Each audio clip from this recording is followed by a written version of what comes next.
Halo guys, jumpa lagi sama Kak Dedi di channel Papan Tulis. Assalamualaikum warahmatullahi wabarakatuh. Gimana kabar kalian semua guys? Semoga selalu sehat, tetap semangat, dan bahagia selamanya. Dalam komunikasi, baik secara lisan maupun secara tertulis, terdapat kalimat fakta dan kalimat opini guys. Kita harus bisa memilah mana yang termasuk kalimat fakta dan mana yang termasuk kalimat opini. Kalian tahu nggak sih perbedaan di antara dua jenis kalimat ini? Di video kali ini guys, Kak Dede akan membahas perbedaan antara kalimat opini dengan kalimat fakta. Kalimat fakta adalah kalimat yang menampilkan fenomena atau kondisi real, yaitu kondisi yang benar-benar terjadi tanpa adanya campuran pendapat ataupun perspektif dari si penutur ataupun si penulis mengenai fenomena atau kondisi yang sedang dibicarakan. Dikatakan sebagai fakta jika teruji dan juga terbukti guys. Contoh gini, ruangan tempat Kak Dedi mengajar berukuran 4 kali 5 meter.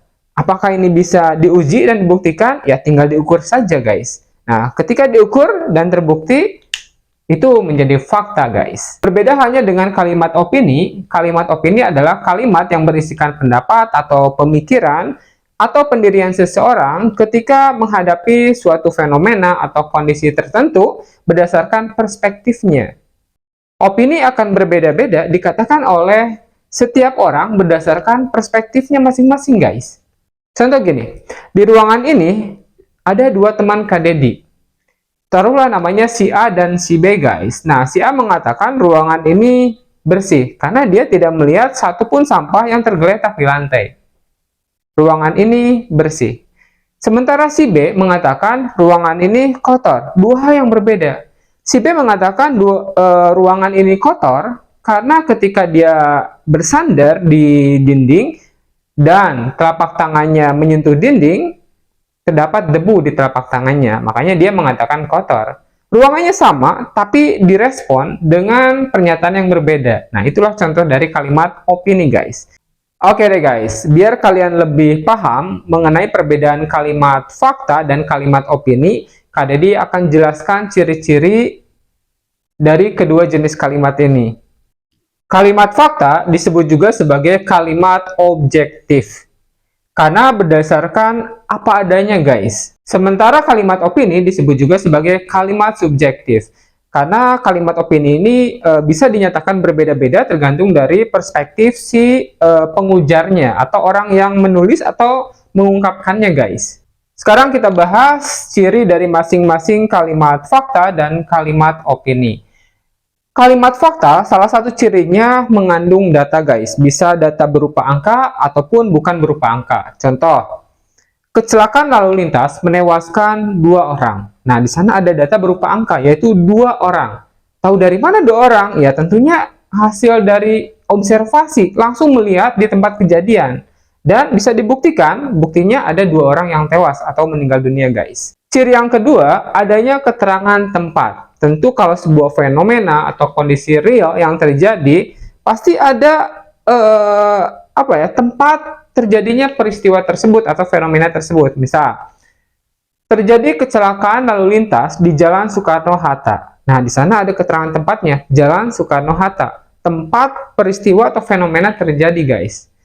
Ciri berikutnya adanya keterangan waktu. Jika suatu fenomena atau kejadian terjadi, ya tentunya ada informasi mengenai waktu peristiwa tersebut terjadi, guys. Misal, tadi pagi pukul 7 terjadi kecelakaan lalu lintas. Tadi pagi pukul 7. Nah, kejadiannya berarti pukul 7, guys. Berdasarkan apa? Berdasarkan pengamatan. Sekarang kita bahas ciri-ciri dari kalimat opini atau disebut juga sebagai kalimat subjektif. Salah satu ciri dari kalimat opini atau kalimat subjektif diantaranya biasanya ada penggunaan kata sifat. Misal, temanku yang bernama Andi sangat tampan. Ini kata si A guys. Si B bilang, si Andi temanku biasa saja. Nah, satu orang ditanggapi dengan 2 pernyataan yang berbeda. Yang satu mengatakan si Andi ini tampan. Yang satunya lagi mengatakan si Andi ini orangnya biasa-biasa aja.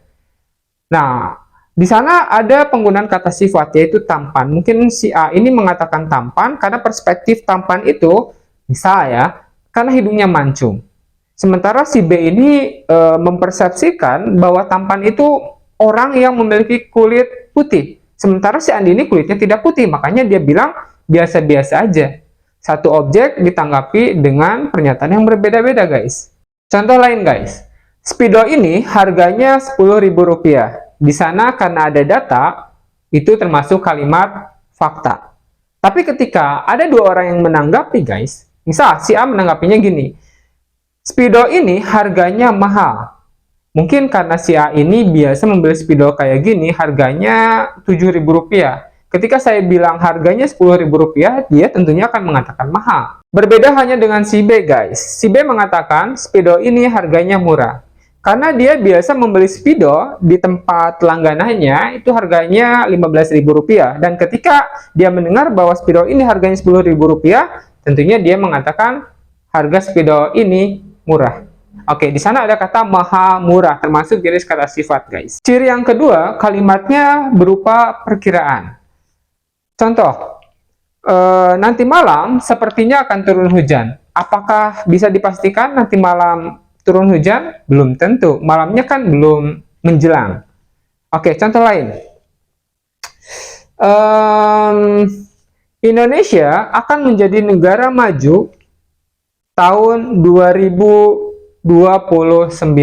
Nah, itu kata Kak Deddy, guys. Itu masih perkiraan, belum tentu 2029 Indonesia akan menjadi negara maju. Bisa saja masih sebagai negara berkembang.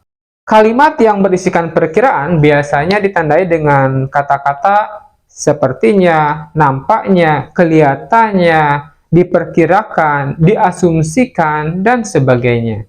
Ciri berikutnya, kalimatnya masih berupa saran, atau masukan, atau nasihat. Contoh gini, kalau kamu sakit, lebih baik kamu beristirahat saja. Nah, itu termasuk saran.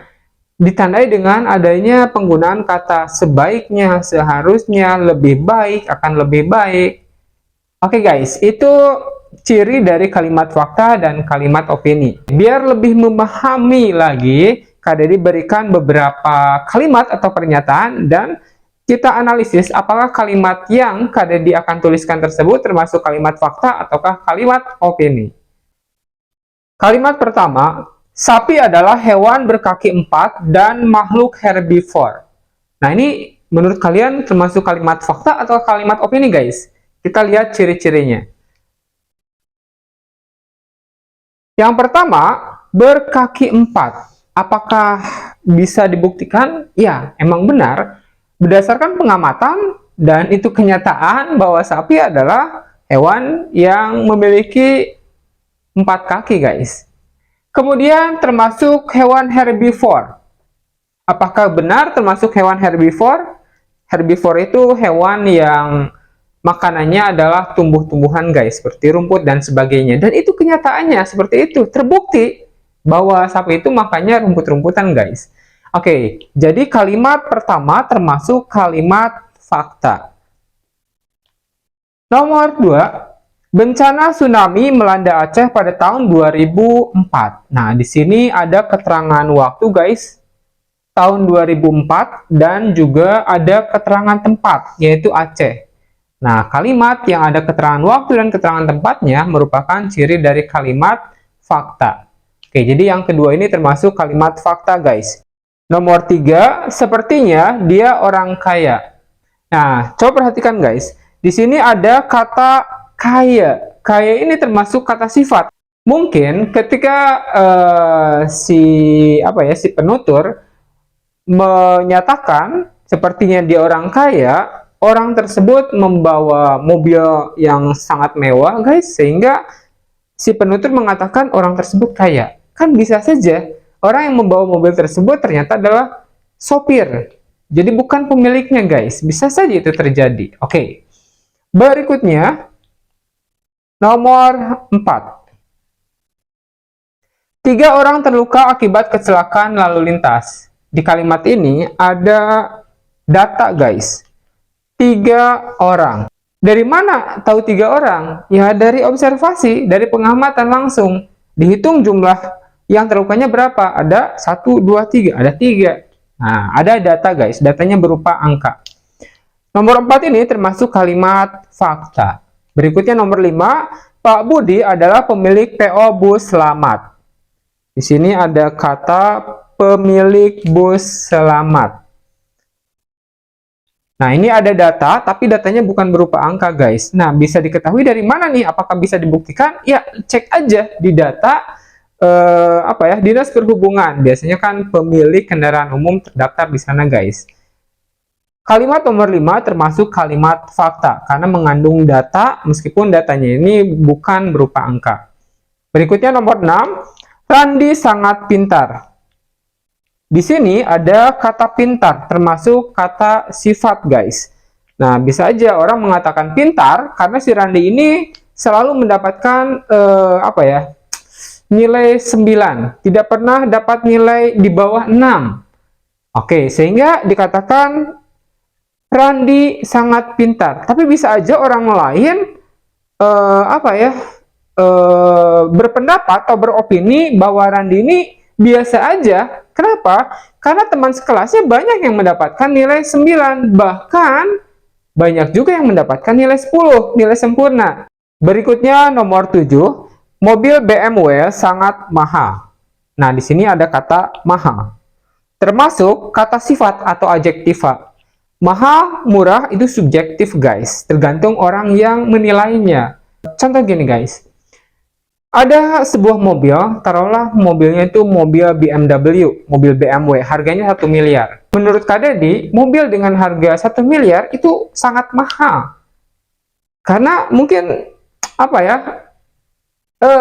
uang Kak Dedi nggak sebanyak itu yang dimiliki. Tapi bagi orang yang memiliki banyak kendaraan di rumahnya dan kendaraannya itu mahal-mahal, misalkan setiap kendaraannya itu 2 miliar, 3 miliar atau lebih, ketika dia mendengar kata atau kalimat mobil BMW sangat mahal dan harga mobil tersebut 1 miliar, tentunya dia tidak akan mengatakan bahwa mobil BMW sangat mahal. Dia akan mengatakan, harganya biasa aja. Nah, seperti itu, guys. Jadi, ada subjektivitas dari penutur. Kemudian, jadi nomor 7 ini termasuk kalimat opini, guys, karena ada penggunaan kata sifat. Terakhir, nomor 8, kalau ingin pintar, kamu harus belajar setiap hari. Kalimat nomor 8 ini mengandung saran, guys, masukan atau nasihat. Ini termasuk kalimat opini atau kalimat subjektif, guys. Sarannya apa? Ya, kalau ingin pintar, belajar setiap hari. Apakah syaratnya harus mutlak setiap hari belajarnya? Enggak juga. Mungkin belajar sepekan cukup 2 hari bisa menjadikan orang pintar, asalkan dia belajarnya itu dengan cara-cara yang benar, guys. Itu pembahasan mengenai kalimat fakta dan kalimat opini. Gimana, guys? Bisa dipahami perbedaan kedua jenis kalimat ini? Buat kalian yang menyukai video pembelajaran ini, jangan lupa ya, tekan like-nya, guys. Dan buat kalian yang baru menyimak atau menonton video pembelajaran dari channel Papan Tulis, jangan lupa, guys, tekan subscribe-nya, juga loncengnya, biar jika ada video-video pembelajaran terbaru lainnya, kalianlah yang pertama kali mendapatkannya. Sampai berjumpa lagi di video-video berikutnya.